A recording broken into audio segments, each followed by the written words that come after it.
Olá, cursista! É com imenso prazer que chegamos ao final da nossa jornada do curso Esporte Delas. Empoderamento, inclusão e permanência de meninas e mulheres no esporte. Sua dedicação até aqui contou muito para que a gente alcançasse todo o sucesso que esse curso tem colhido. Vocês viram com especialistas, professoras, atletas, nós passamos desde a história das mulheres no esporte, falamos sobre aspectos de sociologia do esporte, programas de inclusão e permanência de meninos no esporte, a educação física escolar, como que a gente vai incluir e fazer com que elas se mantenham praticando atividade física. E nós vamos chegar hoje falando sobre políticas públicas, vou trazer vários aspectos que foram comentados, inclusive sobre como ter uma carreira, quais são os passos. Nós vimos lá com a Aline várias dicas de networking, quais são as habilidades, e aqui a gente vai aprofundar um pouco mais nessas questões. Ou seja, esse módulo, os objetivos desse módulo, como vocês estão vendo na tela, a gente vai sintetizar, reunir todas as ideias do curso até aqui, mas também nós vamos nos aprofundar, nós vamos deixar para vocês algumas orientações, recomendações, conjuntos de práticas, para que a gente saia daqui já com a mão na massa, trabalhando para incluir e fazer com que as meninas se mantenham praticando esporte e atividade física. Mas antes de eu te falar um pouco mais sobre tudo isso, eu quero me apresentar para você. Eu sou Daiane França Saldanha, gosto de dizer que sou nascida e criada no interior do Ceará, porque foi lá que eu me conectei com o esporte. Inclusive, foi na escola que eu me conectei com o esporte. Eu ficava lá olhando minha amiga fazer o treino dela, o treino de futsal, até que um dia eu pedi, pede para o professor, o treinador, deixar eu treinar também, eu jogar também. Eu não era muito boa, mas a oportunidade me foi dada. E por conta de eu ter iniciado a prática de esporte na escola, muito me ajudou a escolher minha profissão. Quando eu estava lá na época de escolher o que eu queria ser quando crescer, eu decidi fazer educação física. Então, eu fiz educação física, fui a primeira mulher da minha família materna. Infelizmente, sigo sendo a única a ingressar na universidade pública. Eu fiz educação física na Universidade Estadual do Ceará. E lá eu descobri muito mais coisas. Eu descobri caminhos que eu poderia ter, seja na educação física ou no esporte. Então, eu conheci, por exemplo, a área de gestão e empreendedorismo. E, por conta disso, eu me especializei em comunicação, em marketing, administração esportiva, fiz 2 especializações nessa área, e estava lá trabalhando e fazendo várias coisas relacionadas ao esporte, desde professora, gestora, quando, 3 anos já depois de formada, lá em 2014, eu fundei uma ONG de esporte. Eu fundei uma ONG de esporte porque, eu queria ter onde trabalhar com esporte, um local que não fosse machista, sexista, coisas que a gente viu aí ao longo aqui do curso. Eu queria que as mulheres que fossem trabalhar na minha organização, elas tivessem espaço, oportunidade para serem elas mesmas. Eu também criei essa ONG de esporte porque eu queria proporcionar para as meninas e as mulheres praticantes de esporte outras experiências talvez mais positivas. Então, uma das nossas áreas que foi se desenvolvendo ao longo do tempo foi a área de empoderamento de meninas por meio do esporte. Mais para frente, eu sempre muito empreendedora, em 2021 criei o Líderes Esportivos, que é um local de disseminar esses conhecimentos com muito mais gente, saindo dos muros da nossa organização. Mais recentemente, me intitulei mestra pela Universidade de São Paulo, eu investiguei um programa de esporte para o desenvolvimento, um programa de cooperação internacional. Então, toda essa minha trajetória, ela misturada, envolvida com os conhecimentos teóricos em relação ao tema, me trouxeram aqui ao Esporte Delas. Então, além de estar aqui facilitando com vocês, eu coordenei a turma toda que vocês acompanharam. E vamos agora para o que nos trouxe aqui nesse módulo. Vamos para os conteúdos. Já nos conhecemos, vocês já sabem quem eu sou, já sabem um pouco mais sobre mim, Mas vamos lá para os próximos conteúdos, tá bom? Então, no slide seguinte, vocês vão ver, nesse slide que está aqui, eu já contei um pouco da jornada, né, do que a gente passou aqui ao longo do nosso curso. Deixa eu só reforçar para vocês, assim, se vocês tiverem algum ponto que, olha, eu queria entender um pouco mais, isso não ficou bem assimilado, volta lá no conteúdo de cada um desses módulos, de cada uma dessas especialistas, tira a sua dúvida, e aí você vai construindo seu próprio repertório. Mas, lembrando, a gente passou, né, pela história das mulheres no esporte, muita gente já ouviu falar de Maria Lenk, nesse símbolo da história, né, da mulher no esporte no nosso país, mas existem tantas outras mulheres também incríveis que vale a pena conhecer. No segundo módulo, vocês vão lembrar, né, nós falamos lá sobre estereótipos. Esse assunto eu gosto muito, e nós trouxemos o caso lá, um caso da primeira mulher trans. Vocês lembram quem é? Não vou falar, não, vou deixar para que vocês retornem lá. Nós, no módulo seguinte, falamos sobre a promoção de programas seguros e inclusivos, depois, como trabalhar a igualdade de gênero na educação física escolar, e, por fim, no módulo anterior, sobre mulheres na carreira esportiva, com uma atleta olímpica, Aline Silva. E agora, sim, vamos começar, então, tudo isso que nós vimos, como que eu coloco em prática? Porque eu sou a pessoa da prática. Então, ok, legal, já sabemos, já ficou mais do que claro, Daiane, o que você está falando. Então, eu tenho para vocês 5 recomendações de ações para inclusão e permanência. Por favor, quando forem falar de inclusão, falem também de permanência. Porque muitos programas incluem, mas poucos garantem a permanência. Então, essas meninas elas vão se evadindo. E isso tem porquês sociológicos, inclusive, né? Então, a primeira ação, a primeira recomendação é a promoção de políticas públicas e de ações voltadas à inclusão e permanência dessas meninas e mulheres no esporte e na atividade física. E aqui eu trago um marco bem recente. A Lei Geral do Esporte foi aprovada no ano de 2023, e ela vai ali reunir, vamos dizer assim, todas as leis, toda a legislação esportiva que a gente teve no país. Então, Lei Pelé, Lei de Incentivo ao Esporte, todas as leis ali que regem o que é o esporte no Brasil.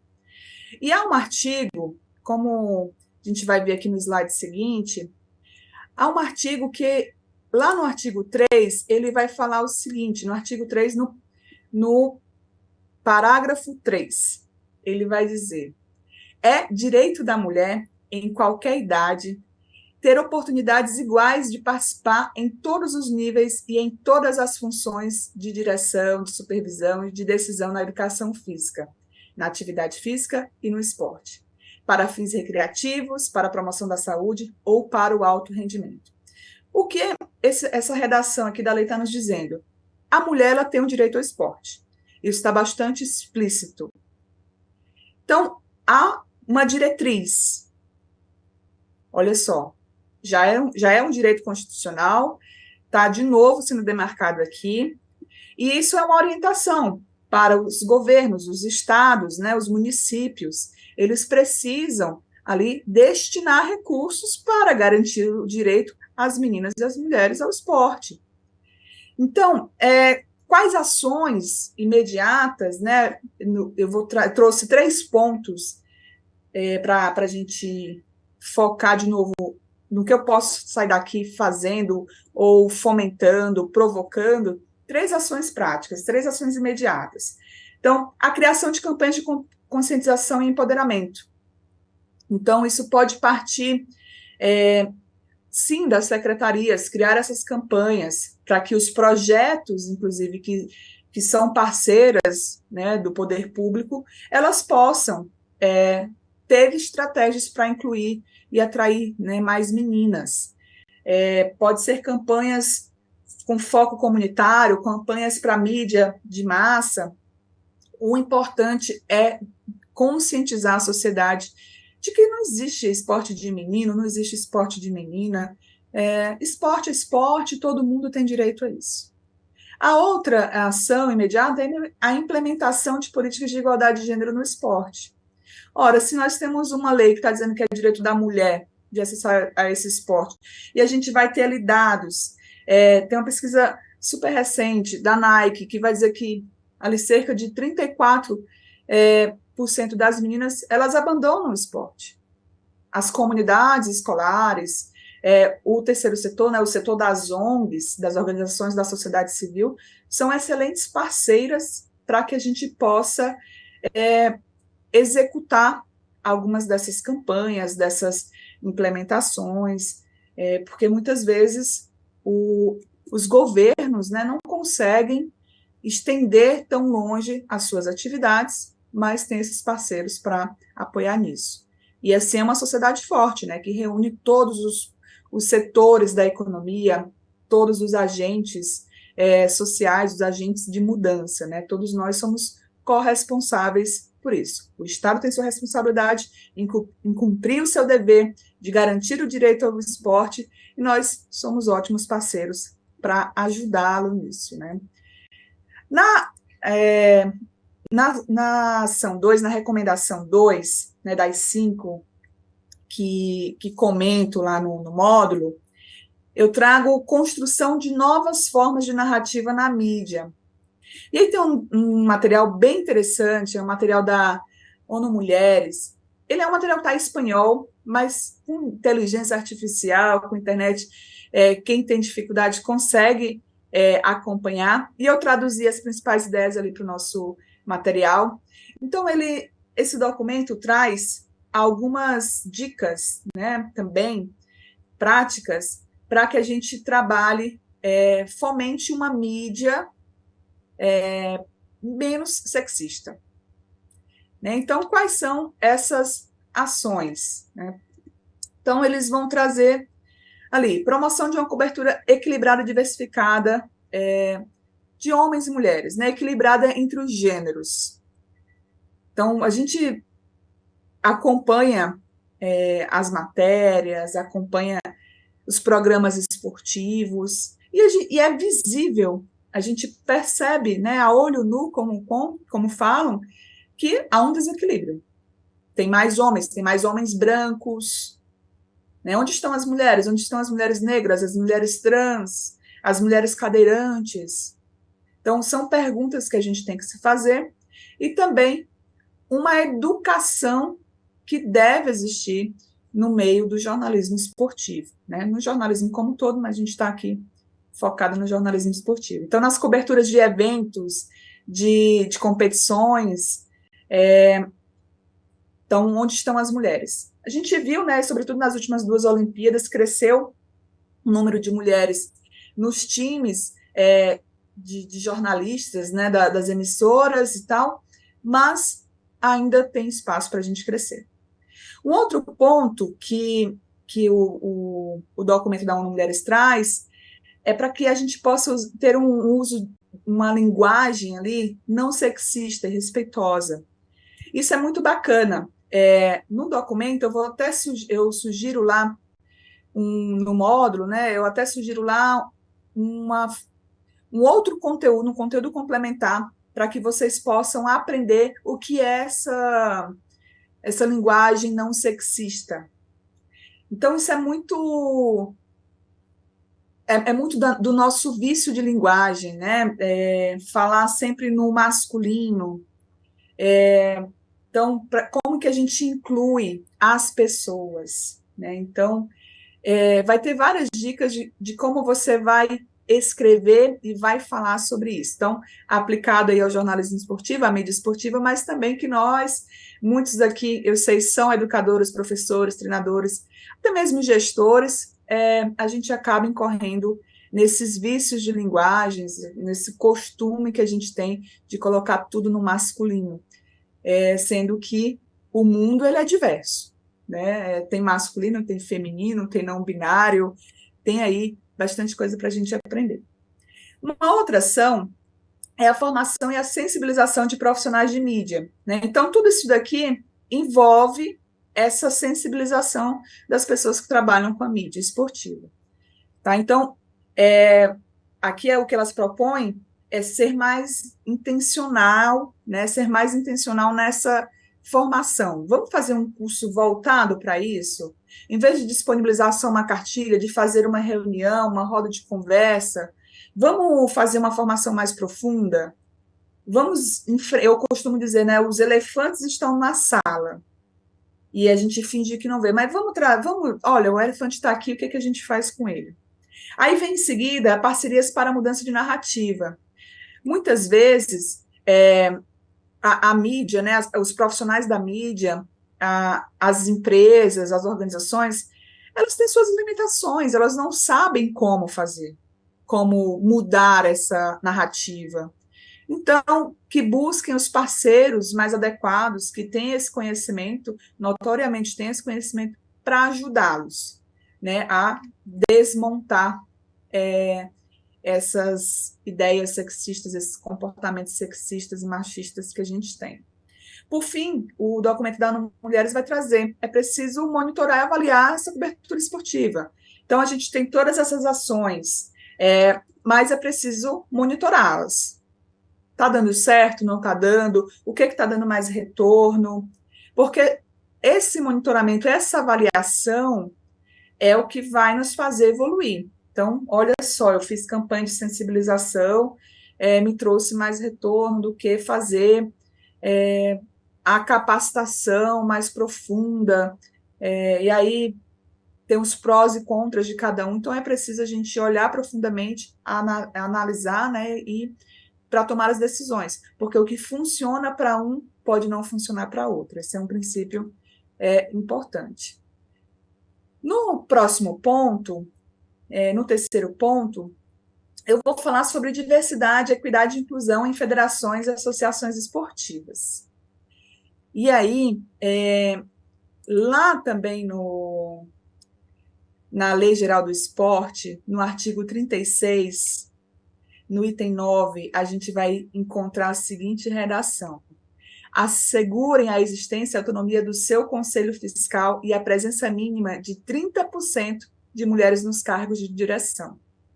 Então, a lei está dizendo o seguinte, olha só, vai receber recursos públicos de loterias, dos sorteios, vai ter acesso aos benefícios, né, que traz essa lei, às organizações que tiverem comprovadamente 30% de mulheres nos cargos de direção.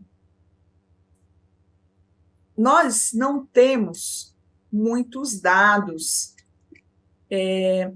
que vão organizados, que vão nos dizer qual é o retrato atual, por exemplo, das federações associadas ao COB, das confederações e tal. Mas temos ali estudos que vão dizer, olha, o negócio não está tão próximo desses 30%, não, temos muito campo para percorrer. Então, eu trouxe nessa sessão algumas orientações de implementação de políticas de diversidade, equidade e inclusão nas organizações esportivas. E aí, organizações aqui cabe associações, federações que estão olhando ali principalmente para o esporte de alto rendimento, né? Mas também a gente pode considerar outras organizações que trabalham com esporte social, tá bom? Diversidade é bom em todos os espaços. Então, a primeira avaliação e planejamento. Como assim? Você vai avaliar como que tá. Tá diverso, não tá diverso? Tá diverso como? Que diversidade é essa? Tem uma mulher branca, então, isso é diversidade? Né? Qual é o território dessa mulher? Né? Qual é a origem dela? Então, fazer uma avaliação e planejamento, envolver os atletas da associação, como eles estão percebendo essa diversidade. O segundo ponto é, uma vez que você tira esse retrato, né, faz a fotografia da diversidade da sua organização, aí você vai desenhar os indicadores de diversidade e inclusão. Então, vamos colocar assim, você vai desenhar as metas e os indicadores. Então, se você precisa ter pelo menos 30%, quantas mulheres negras, o que você quer de diversidade? Então, você coloca isso como uma meta. Então, o percentual de mulheres pretas aqui na organização que a gente pretende alcançar é esse. Então, você vai aí desenhando isso, porque você, então, vai desenvolver, no próximo ponto, desenvolver as políticas de diversidade. Você traçou isso como meta, agora você vai correr atrás de fazer isso acontecer. Então, uma vez que você desenvolve essas políticas e você vai conquistando, conseguindo aumentar a diversidade, e, gente, não é de um dia para o outro, não é fácil. Muita gente fala assim, Dani, você conta essas histórias como se não houvesse, não encontrássemos resistências. Eu sei que nós encontramos resistências. Eu sei que há muitas pessoas dentro das organizações que elas estão enviesadas, elas têm outras escolhas, mas são com essas pessoas que a gente precisa dialogar, porque a gente precisa mover esses poderes também, né? A gente precisa dialogar com elas, encontrar consentimentos ali para que as coisas aconteçam. O ponto seguinte, após desenvolver, né, e, enfim, começar a implementar essas políticas, capacitar continuamente. Primeiro porque os quadros mudam, os funcionários vão mudando, então você vai tendo essa reciclagem.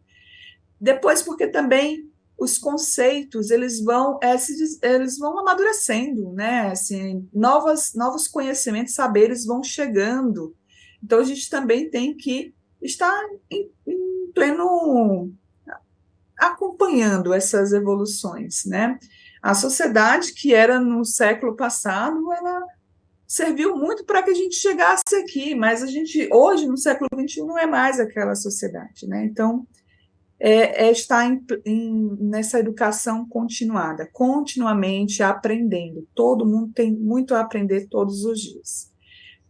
A próxima implementação, recomendação, ela diz respeito às práticas intencionais. Eu amo a palavra intencionalidade, porque tudo que nós estamos falando aqui, nesta aula, ao longo das outras aulas, fala sobre intencionalidade. Porque se a gente não for intencional, a gente não vai mudar. As meninas, elas vão continuar sendo excluídas. As meninas, elas vão continuar até conseguir acessar os projetos, mas depois elas vão sendo perdidas, esquecidas. Ai, a Fernanda não veio. E não veio. E a gente, por que ela não veio? Então, temos que ter intencionalidade. E aqui é uma intencionalidade focada no recrutamento e seleção. Então, quando você tem uma vaga para abrir na sua organização, coloca lá, que é uma vaga afirmativa. Você quer uma mulher preta com todas... você tem um conjunto de habilidades técnicas e socioemocionais requeridas. Tem que ser uma mulher preta. Isso é agir intencionalmente. Isso é estar disposto a mover as estruturas internas da sua organização e aumentar a diversidade. O ponto seguinte é o além do recrutamento e seleção. A diversidade, a inclusão são pautas, né? São assuntos que a gente tem escutado muito, sobretudo nos últimos anos. Isso tem sido presente em fóruns internacionais, encontros nacionais, grandes organizações como FIFA, COB, né, que a gente escuta muito falar, que realizam os mega eventos, têm cobrado isso das suas signatárias. Algumas chegam nesse ponto anterior ali de práticas intencionais de recrutamento e seleção, mas quando a gente está falando de mulher, né? Então, quando a mulher entra, ela é quase que as práticas que tem internamente, ela vai sendo, sabe, uma pessoa que é acuada, essa mulher ela vai sendo quase que convidada a se retirar, porque o ambiente não é acolhedor, O ambiente não está preparado. Equipes não estão preparadas para serem comandadas por mulheres. Então, é o além do recrutamento. Eu quero fazer um recrutamento, ter uma vaga afirmativa, mas eu preciso ter aqueles passos lá de uma educação continuada, desenvolver essas políticas, para que quando essa pessoa chegar, ela queira ficar, ela se sinta confortável em ficar. Né? Próximo ponto é o monitoramento e revisão. Então, já falei bastante, né, de monitoramento e revisão, e aí eu vou para o ponto seguinte, que é a comunicação e transparência, o ponto 8. Nesse ponto 8 é muito bacana porque a gente, quando a gente consegue fazer as políticas, quando a gente consegue fazer as implementações, as ações, a gente peca em comunicá-las. E a comunicação é muito importante para engajar o público interno, seus funcionários, colaboradores, e também para comunicar à sociedade de que você está tentando superar esse obstáculo, que você já entendeu que falta diversidade na sua organização esportiva, mas que você está correndo atrás para resolver isso. E isso é muito importante, tanto para dentro quanto para fora. Isso fortalece a sua imagem, fortalece a sua reputação. Então, comunique sobre as estratégias, as políticas de diversidade, equidade e inclusão que você está fazendo na sua organização esportiva. Por último, nós vamos ter a construção de parcerias. E, de novo, parcerias. É o que eu disse minutos atrás. Se você não sabe por onde começar, busque uma parceria. Tá? Então, uma simples busca na internet, você vai encontrar agências profissionais que estão aí à disposição para te ajudar a superar esse obstáculo. Nós vamos agora para o ponto 4, e esse ponto 4 é o desenvolvimento de programas de fomento à liderança feminina. Então, como eu falei anteriormente, tem lá o dispositivo na LGE, na Lei Geral do Esporte, de que temos que ter ali pelo menos 30% na liderança, né, de 30% de mulheres nos cargos de liderança. E como que a gente faz isso? Então, além dessas políticas de diversidade, equidade e inclusão, há programas de fomento à liderança feminina. Então, no módulo de carreira esportiva, a Aline, ela comentou sobre um intercâmbio que ela participou, que era focado em desenvolver mulheres líderes no esporte, mas é um programa internacional, né? Então, você é convidada pelo Departamento de Estado de um país do exterior e vai participar, imersa em algumas semanas, e depois você volta com aquela responsabilidade de implementar tudo o que aprendeu. Nós temos uma outra experiência, que é uma vitória leva a outra, que é a Jane, lá no módulo 3, ela vai apresentar um pouco sobre esse programa, que ele é voltado, ele desenvolve habilidades de liderança enquanto as meninas e mulheres estão praticando esporte. Ele não é necessariamente voltado, não é como esse que a Aline trouxe, mas ele também está olhando para desenvolver habilidade de liderança, pensando que essas mulheres, essas meninas vão se tornar líderes nas suas respectivas organizações. Me permitam aqui ler esse trechinho, né? Ao garantir o direito ao esporte e fortalecer as capacidades de mulheres e meninas, não apenas desafiamos estereótipos e normas culturais persistentes, mas também enriquecemos o mundo do esporte, tornando um espaço mais representativo, acessível e equitativo. Ficamos aqui, temos vários outros momentos para nos encontrarmos. Um abraço e fique bem.